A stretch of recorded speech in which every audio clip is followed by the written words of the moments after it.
Hey guys, this is Andy here on the farm again, and just wanted to kind of show you a video on inoculating mushroom logs today.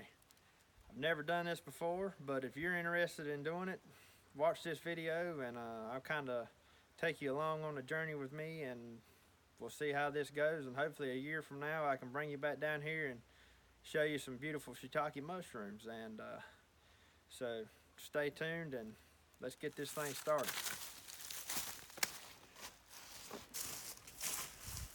Alright folks, today we're working on growing us some shiitake mushrooms, and it's the first time I've ever done this, so I'm kind of just doing it just to see what happens and give it a try. Never hurt anybody to try anything, so wanted to show you what I'm going to do. I've got these boards here cut at a point. I'm going to drive them down in the ground. I'm going to lay my logs. Well, I'm going to put one here and one on the end. Then I'm going to take another 2x4 I've got over here and run it across the top of this, and then we'll lay the logs against that and keep the butts end up.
I believe I've hit a rock.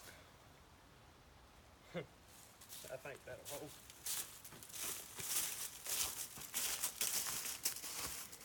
Alright, I've got my stakes in the ground here. Now I've got the long piece of 2x4 laying on top of it. I had to put a little brace in it out there. My 2x4 wasn't quite long enough to cover this. Now this is all scrap I had here on the farm. It's pallets left over from pallets of fertilizer we had bought.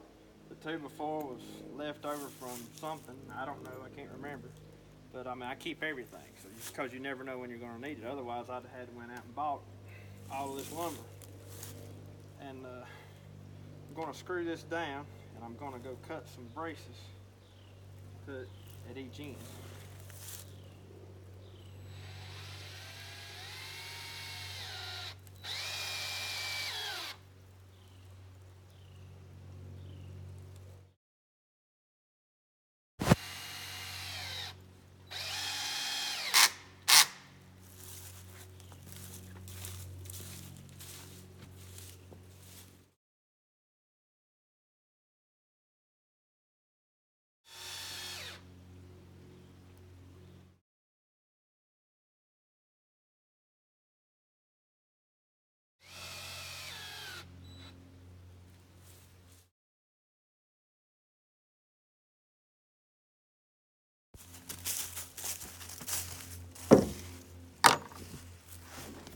Now here is the oak logs I've got cut. There's a few red oaks in here, and mainly post oak, which I'm not sure the technical name for it, but we call them post oak here in North Carolina, well, in the part of North Carolina I'm in.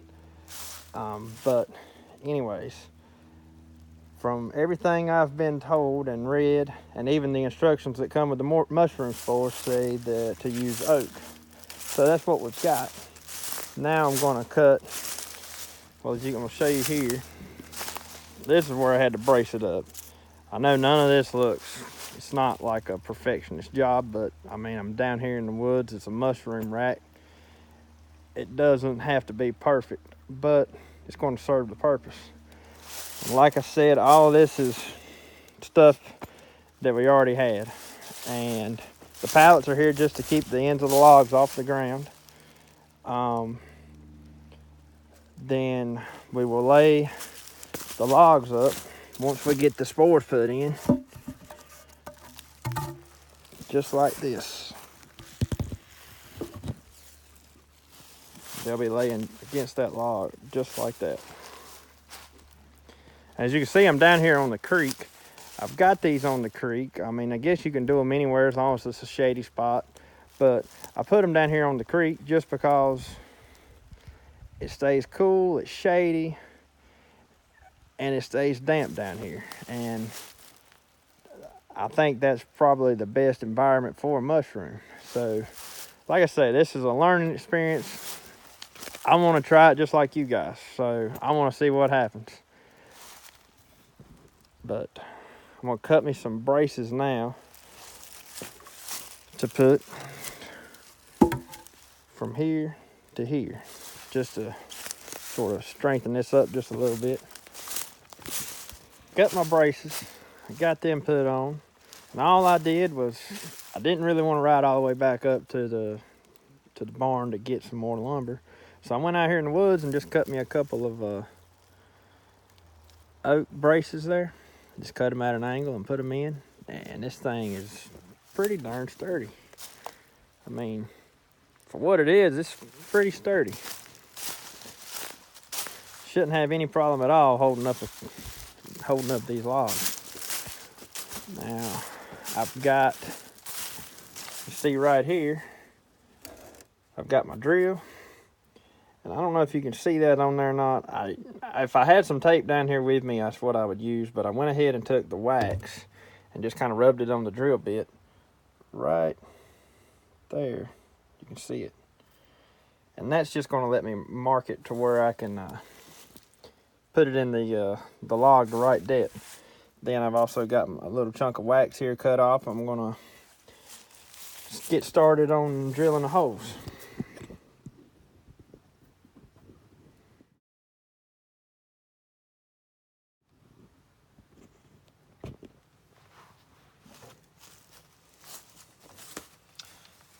So you're supposed to put these about 4 inches apart. I've already measured, and this drill bit sticks out roughly 4 inches. So I've got one hole drilled here. I'm just going to go off of that hole, and I'm going to put a line of them all the way down. Then I'll roll the log, do it again.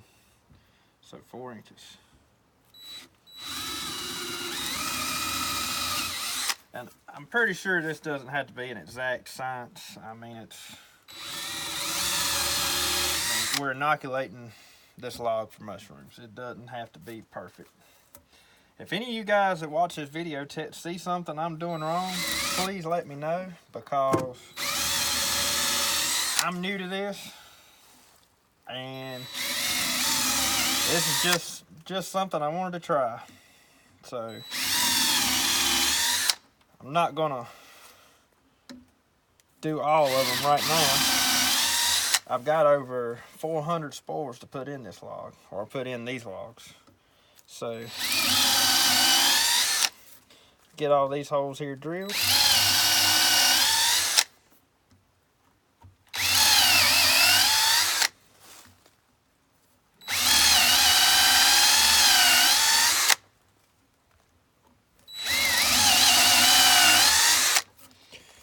Now, if you wonder why I'm doing this, I just like to try things. I've never done it. I know people who have, but everybody I know, I mean, it takes, it'll probably be a year and a half before we ever see any mushrooms out of this. And everybody I know that has done this here locally has kind of lost interest in it. They do it, and then they never go back. They forget about it, or they just quit with it. So hopefully I don't do that. I want to give it a try. I want to see. I've got, like I said, I've got 400 of these things to plant. And so I just want to see how it goes. Anyways, let's see if we can melt this wax here, and we'll beat these in first.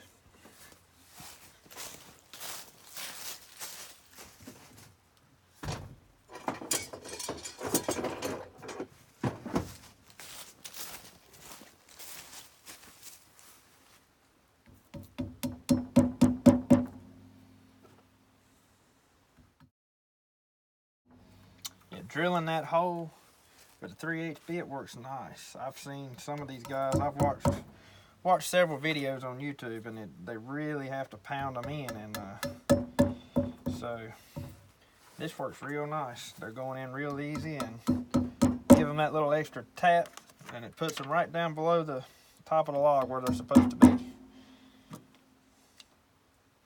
Now, like I said, if anybody sees anything I'm doing wrong, please let me know, because I'm kind of learning myself. I think I know what I've got going on here, but I don't know. I'm sure there's something I'm not quite doing right.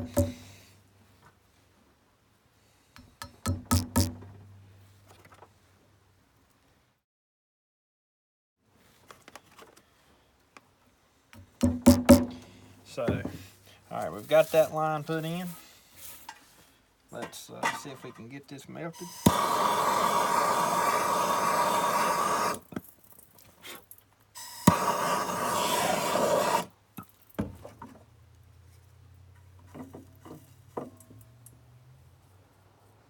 Just put that right on top there to kind of seal it off. And I believe that's all we have to do. It's not much to it. It's just kind of a time-consuming process, but hey, anything worth doing takes time. You can kind of see that wax go in around. It's kind of like it just sucks it right in. Now, what I'm told is this keeps the moisture out of that little peg and keeps the log sealed off. And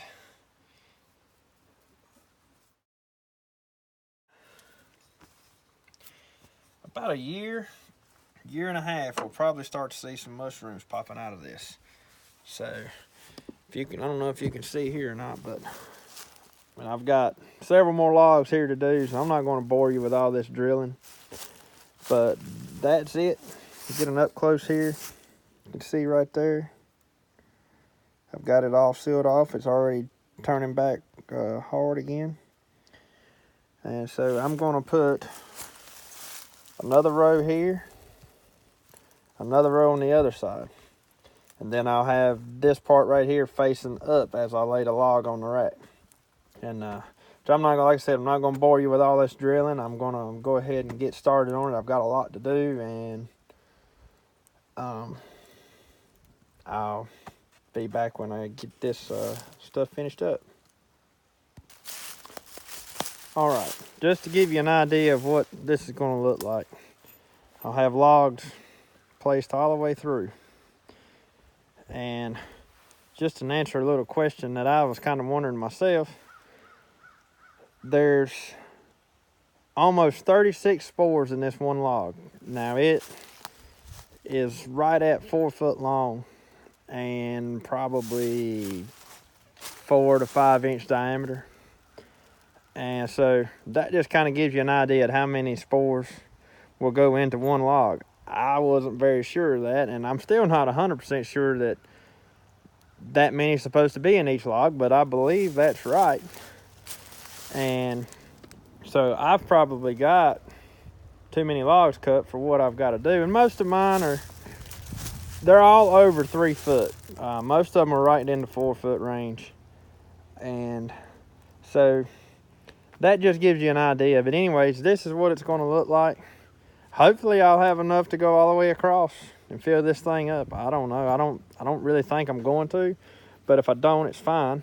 And maybe if this does well, we'll add more to it. But that's going to be it for today. And I just wanted to kind of show you a little something on inoculating logs for shiitake mushrooms. And hopefully in about a year, I'll get to bring you back down here and show you what some pretty shiitake mushrooms coming out of these logs. I hope so anyways.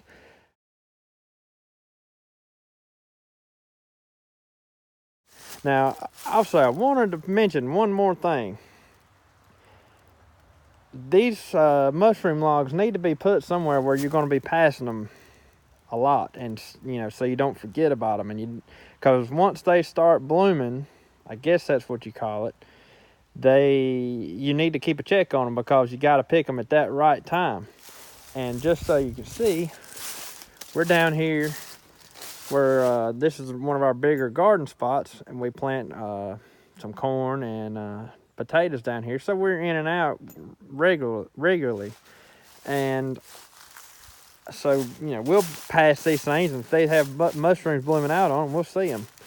But anyways, I wanted to mention that to you, to make sure you put them somewhere where you're going to be walking by them or driving by them or something, so you can see them. Because even though I know you're going to have to look at them for a year without anything going on, when that one day when they decide to bloom out, when that happens, you need to know about it so you can pick them.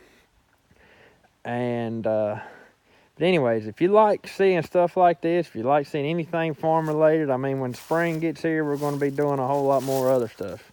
It's not a lot going on right now this time of year, but anything farm related, we do a little bit of lawn care stuff. Just hit that subscribe button and click that notification bell. That way you know when I post a new video. And probably not going to post a video every day by no means, probably once or twice a week, but just because of the simple fact, I mean, I don't have time. I would post one every day if I did. But anyways, just let us know. And like I said, if there's anything I've done wrong here today, let me know. And anyways, thanks for watching, and I'm going to get back to work. Talk to you later.